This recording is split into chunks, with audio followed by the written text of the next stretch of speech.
So what are the options? Somebody goes to your practice. Sure. You can't save their teeth. They need a full mouth of extractions, Yes. or they're a denture wearer. What are Yes. their options Yes. with the dental implants in your practice? This is what's exciting about this technology, or the options that we have available to us using those mini dental implants. So to start off with, we can place just a half a dozen, a few implants on the lower, another half dozen or so on the upper, put in beautiful dentures that match your smile and look the way you want them to look. And they what, snap in? They snap in, snap out very easily, but they don't come out when you're eating. Wonderful. Okay. The nice thing about the upper is that nothing to gag you. You don't have that big hunk of plastic in the roof of the mouth that comes with a traditional denture. Okay. Because you need suction with a traditional denture, if you can get it, depending on the roof of the mouth. But with a mini dental implant, who cares? They're nailed in. They don't come out. You have to physically take them out. You can bite into your food.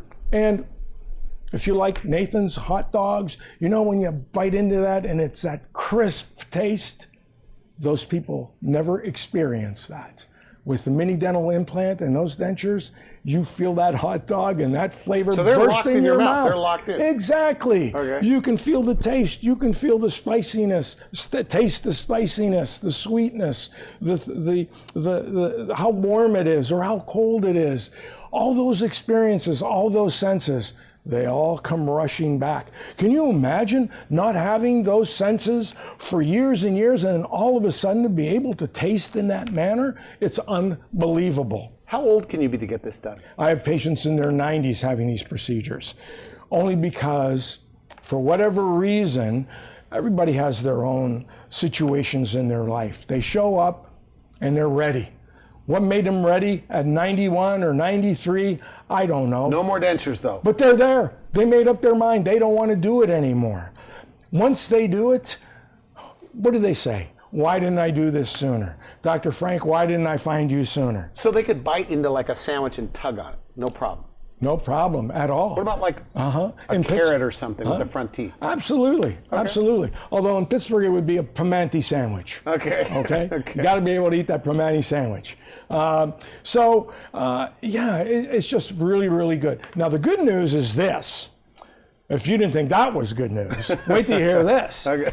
So the patient comes back and says, because we have them come back every 6 months, and they say, you know, Dr. Frank, this is great. I really enjoy that. But I remember at the time, you showed me those teeth that don't come out at all.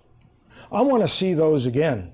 And remember, we talked about that. And at the time, I know it was a lot less than what I was quoted So it's before. less expensive for the snap in, Yes, snap out. Okay. yes. But the next level is still less expensive than the traditional method that even I used to do years ago. The bigger implants. Yes. So what happens is we just add a few more implants. We already have the half a dozen. We put in maybe another 2 on each side, and guess what I can do? We can put in the teeth that are cemented in permanently. So you've already invested in those half a dozen. That never goes away. That's investment. So you reap from that, and we just add a little bit to it. So you start with the snap in, snap out, and then you can graduate to Yes. the fixed set of teeth that don't come out. Right. Is that unusual, or it happens all the time? With the mini dental implant, it's not unusual. If we had traditionals, there'd be no way. It's a one and done. It'd be tough. It'd be tough. Yeah, Now, is it true that with mini implants, in some cases, it's like virtually a bloodless procedure? Because you're kind of popping them through the gums? Absolutely. It's just like putting a screw in a piece of wood. You just have a little drill, a little tiny little drill, a little pilot hole. Sounds painful. It's not. The bone doesn't have a lot of feeling? We don't even have to numb the patient like I normally would for a traditional. With a traditional implant, or even doing a filling on the tooth, I use more anesthetic to get the tooth numb to do a filling than I do to put in your implant, believe it or not. It's a few drops here, a few drops there. I know I make it sound easy, but I do it all day long. And patients don't feel a thing, and they don't walk out with their lips all over the place, because I don't have to give you those full anesthetic blocks that I would otherwise for other traditional dentistry. It's amazing. It's just amazing. And so that day, you can feel your teeth. Okay. Yeah. So you can do this in one day. Like somebody walks in the morning. Absolutely. And in the afternoon, they go home with a brand new set of teeth. Yeah. I know. Can't believe it myself.